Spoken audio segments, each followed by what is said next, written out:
Is it too late to start preparing for CLAT PG? तुम्हारे पास hardly 2-2.5 महीने होते प्रिपेयर करने के, तब भी हम तो यही कहते हैं कि प्रिपरेशन तो कर लो। जो आपके मोस्ट इंपॉर्टेंट सब्जेक्ट्स हैं वो यही है, कॉन्स्टिट्यूशन, जूरिस्प्रूडेंस, पीआईएल। इस पॉइंट पे अगर आप पढ़ना शुरू कर रहे हो तो जजेस के नाम याद करने वाला पेन मत लो। The answer for every exam is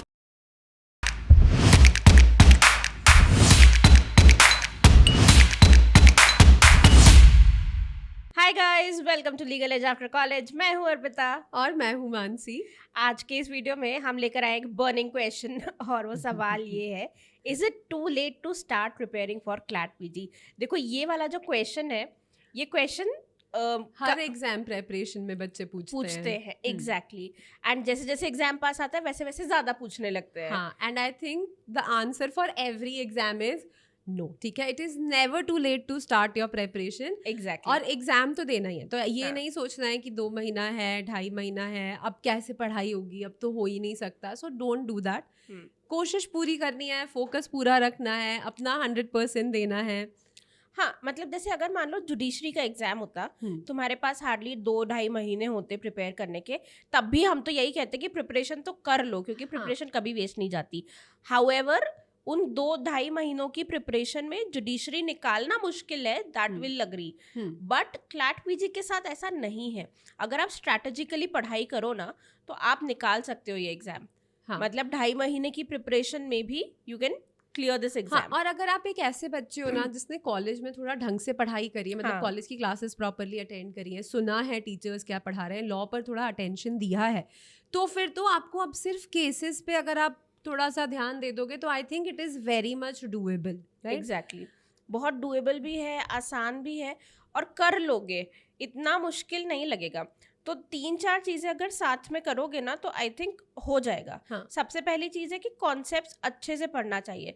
CLAT PG के बारे में एक जो मिथ है ना, वो तो ये है कि सिर्फ लैंडमार्क जजमेंट्स पढ़ लो, रीसेंट जजमेंट्स पढ़ लो, बस। नहीं, ऐसा नहीं होता बेटा। क्योंकि वो जजमेंट्स के फैक्ट थोड़ी पूछेंगे आपसे, वो अल्टीमेटली तो जजमेंट में भी जो लॉ पढ़ा है वही पूछेंगे ना, जजमेंट में जो लॉ डिस्कस्ड है वही पूछेंगे ना। एग्जैक्टली। तो अपने कॉन्सेप्ट्स का रिविजन स्टार्ट कर दो। है ना। और मैं रिविजन इसलिए बोल रही हूँ, मतलब even if you are starting fresh, I am using the word revision over here, क्योंकि आई थिंक कि कॉलेज में कुछ तो पढ़ा है। ठीक है उस प्रिजम्पशन के साथ मैं आगे बढ़ रही हूँ कि तुमने कॉलेज में कुछ तो पढ़ा है। और अगर फ्रेश भी पढ़ रहे हो ना तो कर लोगे। पता है मुश्किल है, टाइम ज़्यादा लगाना पड़ेगा, ज़्यादा देना पड़ेगा, लेकिन हो जाएगा। इम्पॉसिबल तो डेफिनेटली नहीं है। हाँ, इम्पॉसिबल तो बिल्कुल नहीं है। हाँ, फ्रेश स्टार्ट करो, थोड़ी ज़्यादा मेहनत करनी थोड़ा पड़ेगी। मोटिवेशन के लिए ना अपने रूम के सामने जो स्टडी डेस्क है तुम्हारा, वहाँ पे ना अच्छा NLSIU का या नेशनल लॉ दिल्ली का या जिस भी यूनिवर्सिटी में पोस्टर। तुम्हें जाना है, हाँ, अपने लैपटॉप पे उसका स्क्रीन सेवर लगा लो। हाँ, ये सब कर लो। एंड ये वर्क करता है, ट्रस्ट मी, ये वर्क करता है। आप रोज मैनिफेस्ट करते हो ना कि NLSIU जाऊंगा या फिर NLU दिल्ली जाऊंगा, this manifestation works. The power of manifestation, right.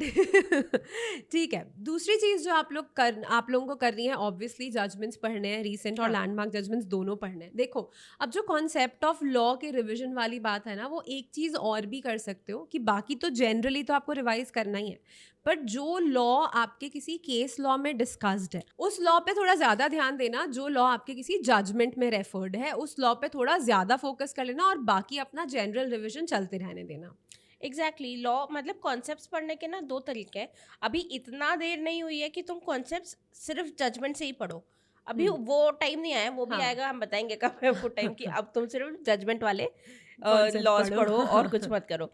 लेकिन अभी है तुम्हारे पास टाइम, एंड अभी ना फोकस स्टार्ट अपना ना, एक पहले एक लिस्ट बनाओ सिलेबस में, है ना, एक पूरा लिस्ट बनाओ, एंड उसमें सबसे इंपॉर्टेंट चीजें सबसे पहले करो। देखो, चेकलिस्ट वगैरह सब फ्री है ना।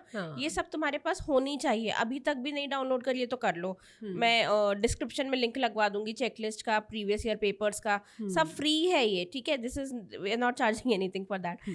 तो उसमें से तुम्हें कम से कम ये समझ में आ जाएगा कि सबसे ज़्यादा इंपॉर्टेंट क्या है, उसके बाद क्या पढ़ना है, उसके बाद क्या पढ़ना है।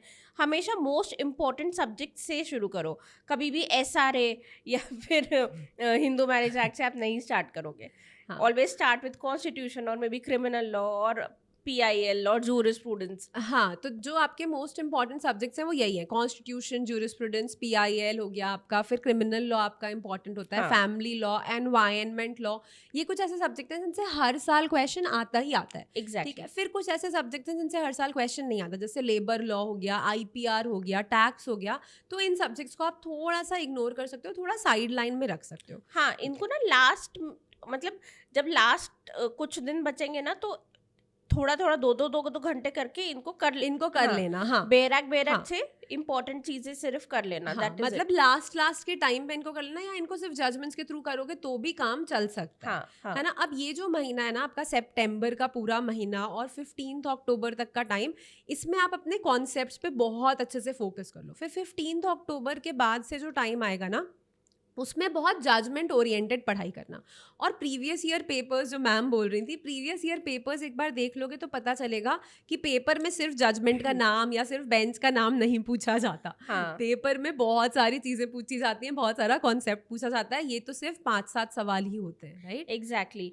एंड मतलब इस पॉइंट पे अगर आप पढ़ना शुरू कर रहे हो तो जजेस के नाम याद करने वाला पेन मत लो. हाँ, मत लो. 2 क्वेश्चन हाँ. आएंगे, छोड़ दो. एग्जैक्टली. 2 क्वेश्चन के लिए तुम इतना ज्यादा स्ट्रेस लोगे कि कुछ और पढ़ोगे भी नहीं. हाँ, इसलिए ये वाला पार्ट छोड़ सकते हो. हाँ. अब अगर तैयारी शुरू करो तो अब छोड़ दो. हाँ, ठीक है. हाँ. Leave it. ठीक है. सो आई थिंक कि हो सकता है 2-3 चीज़ें जो Absolutely. हमने आपको बताई हैं, बस उन पर आपको ध्यान रखना है. And stay focused, keep calm and start studying today. अब ये मत बोलना अगले 15 दिन बाद फिर से नहीं बोलना हाँ. कि अब तैयारी करेंगे. आज ही करो, ठीक है. आज शुरू स्टार्ट कर इट टुडे, राइट. एंड अगर कोई भी क्वेश्चन हो किसी भी तरह का तो कमेंट सेक्शन में बताना. We'll answer that. Yes. Alright guys, take care. Bye bye.